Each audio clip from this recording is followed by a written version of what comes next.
Boom. What's up, you guys? It's Royce Jacob, and welcome back to Waves Capital. I am an investor. I'm a stock trader. I'm a writer of a daily newsletter. I'm a dad, and I am a YouTuber. And I'm very proud to say that this will be my 1,000th upload on the beautiful platform that is YouTube. So, as I'm sure you've already assumed, this is not going to be one of our usual videos. No stocks, no looking at charts. I just want to use this time to kind of reflect on the journey, maybe get a little motivational, do my best to make it as not cheesy as possible, but it'll probably get a little motivational. Let you guys know how I got here, just how I started trading, how I started investing in the first place, and really just thank you guys for riding with me all these years. First video was in February of 2020. So going on 5 years now, which is crazy. We'll watch a little bit of this, but I really just want to thank you guys for riding with me all this time and allowing me to make what was already a career into so much better of a career and just so much more fulfilling of a career. Because ultimately, investing in stock trading is the game I love. It's what I love to do. It's thankfully, fortunately, incredibly lucrative. It's not like I didn't work a lot of my life for this and put a lot of work into it, but making money is cool. Making money with other people, especially your team, is so much cooler. And I really just want to thank you guys. So again, reflect, thank you guys. And, cheers to the next 1,000 videos because couldn't be more stoked to do what I love for a living. Okay, so cheers to that. And we'll get into watching some of this cringe video of myself, okay? What else but a big wave? Should you buy Chainlink? Why I invested. This is the first video about investing I recorded 4 years ago. Okay. Premiered March 6th of 2020. So I thought it was February. It was March. Close enough. Should you buy Chainlink? Funny enough, Chainlink's doing pretty darn good. You can see the price of Chainlink here was $4.65. I'm not sure exactly what it is right now, but I know it's much higher than that. This video was obviously very important to me because it's when I decided to take the first step. And I'm just going to play this nice video of a recent pipe swell while I talk, just so you have something to look at while I'm just blabbering, okay? Oh, I guess I can't do that. Okay. I'll just play it in the background right here. No sound or anything. But I decided to start YouTube videos like this Chainlink one and just sit in my dad's office, throw some stuff up on the wall while I was on break because I was still working part-time here at my dad's oyster farm, which I've been working at since I was 14 years old. Literally started just working summers here in high school, shucking barnacles, slicing up my hands, doing pushing wheelbarrows, no joke, of millions of baby oysters and clams around because it's an oyster and clam nursery. Not going to get into the specifics there, but that is how I first got my solid, that's how I first made money. Okay. The reality of investing and trading is you need money. You need money to make money. Okay. That's kind of just the law of the land. And I would work summers here and just stack cash. And that's how I got my first solid little cash stack to start trading when I was 17 years old. So this was year before I graduated. So 2012, I started trading my junior year in high school. Obviously wasn't making a significant amount of money, but that's when I first got introduced to the markets, to investing in stocks. And that's when I first started allocating capital that I was earning from shucking oysters, shucking barnacles into the markets. And I just continue to learn. I've always, even as a kid, the binder I had in first grade was just covered in dollar bills. That's just the kind of kid I was. I was always gravitated towards money. And again, making money's cool, but what has become so much cooler about this career is the community aspect of it.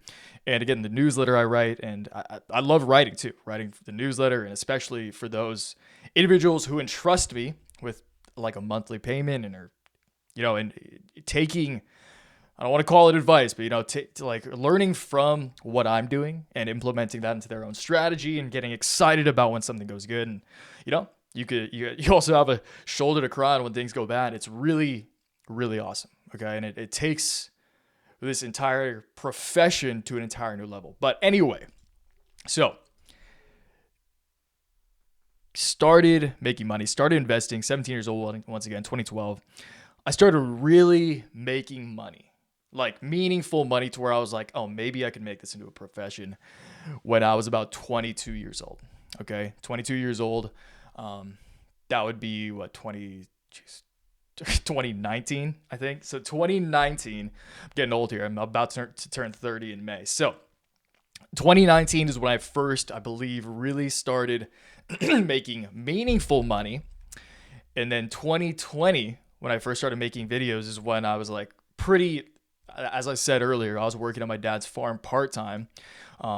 And I would just go off like whenever I wasn't working, whenever I wasn't pushing oysters around. A lot of that, honestly, at that point in time, I didn't necessarily need this job, because the trading and investing was going so well, and I didn't have a lot of overhead at the time. I didn't have two kiddos. I didn't have a family, right? So, I didn't need the job, but it's just nice working at the family establishment. That's what, like, it's something to do too. I just like being outside, working outside. But anyway, started making these videos when I felt like what I had to share was meaningful enough to actually share. Okay. It's easy to make motivational content, or it's easy to make content about something because you think it's cool. But until you actually you have something to show for it, then why does anyone have any reason to watch you? And even at this time, looking back, it's like, why would anyone watch this kid? But this did, as you can see here, all right. And then as time went on, what really popped off the channel, and many of you, if you've been with me for a while, would remember these, was the videos of, how I made X in X amount of time.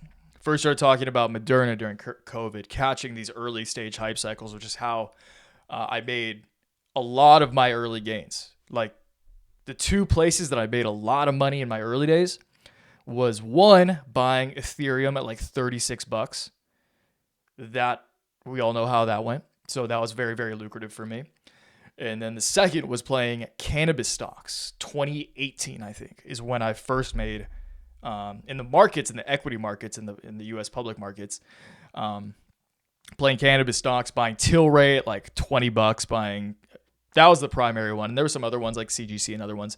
They were cannabis stocks when those first hit the market. And that just kind of parlayed my skills, or I shouldn't say that, but it allowed me to recognize what my strong suit was, and that was identifying hype cycles. Similar to, like, if you've been watching the channel recently, Palantir is the perfect example of that.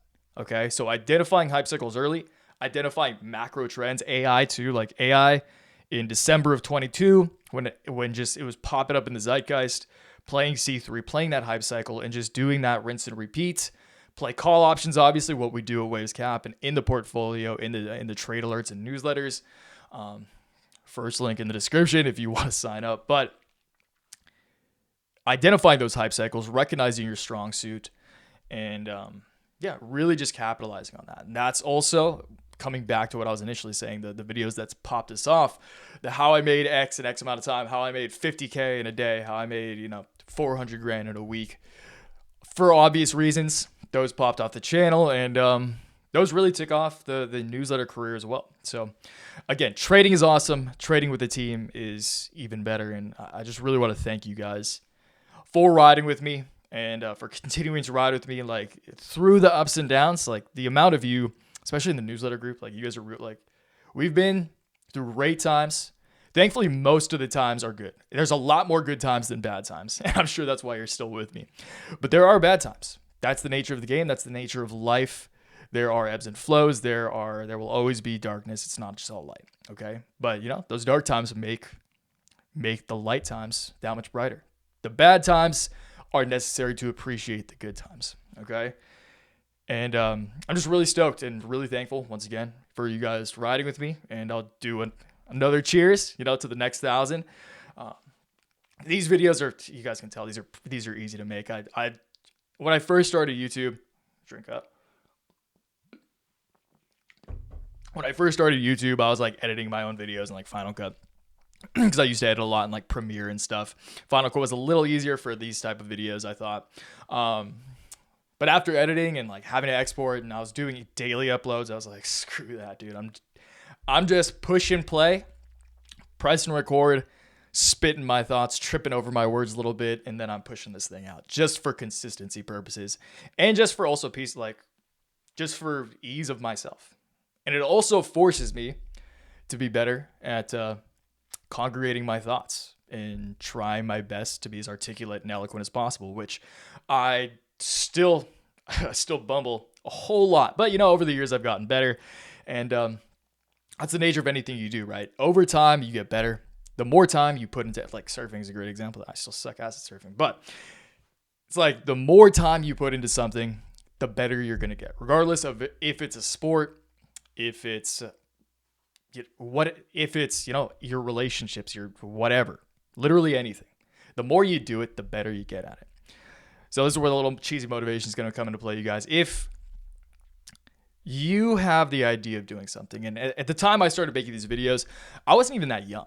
Like I started making these videos when I was, I'm 30 now, so 5 years. So like 25 years old, I started making these videos.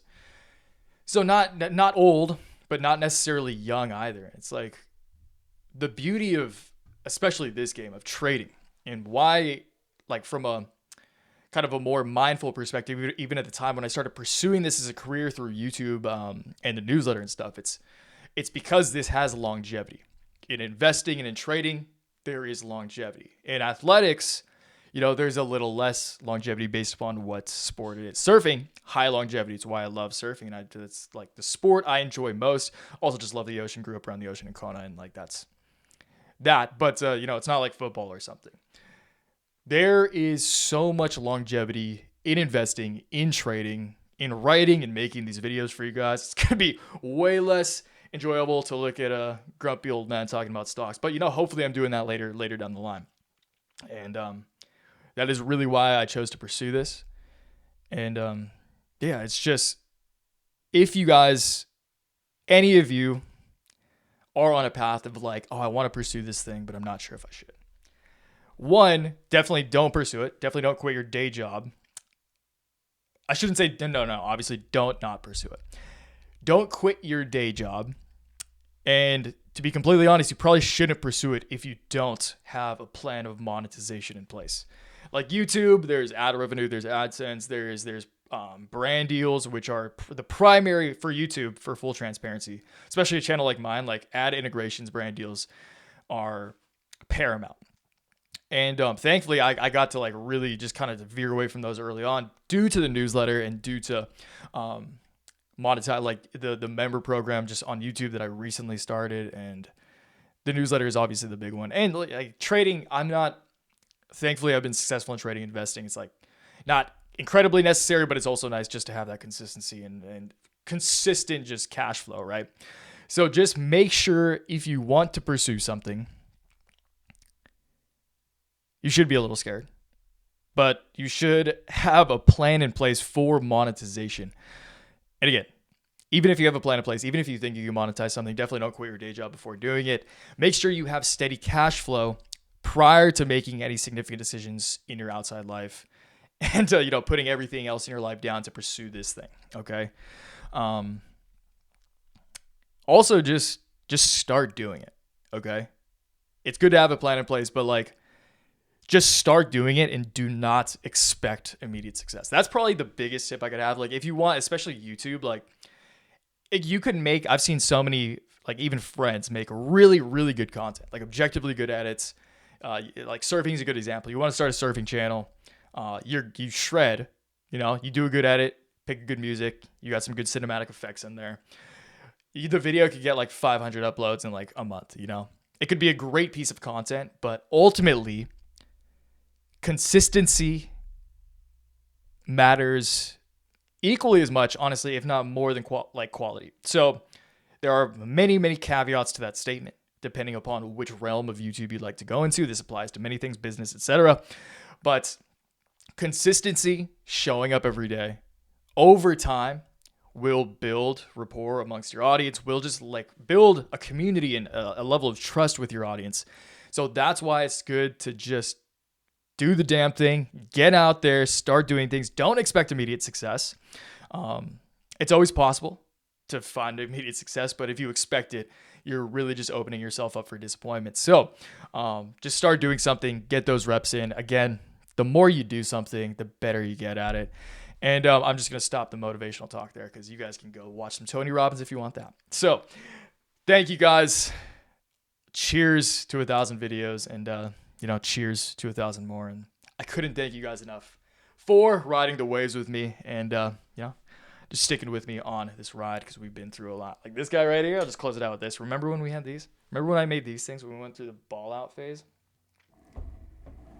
The little icy waves. These are, I don't wear this anymore. The bling slowed down a lot when I was a dad. This is kind of just like a nice little nautical pendant that I rock. But thank you guys. We've been through a lot, and hopefully we can go through a lot more. More good times than bad, but through the good and bad, through the light and the dark. Cheers to it all, and cheers to the future. So I appreciate you guys watching, and until next time, always remember, take action, make waves. Thank you for 1,000, and cheers. Peace, guys.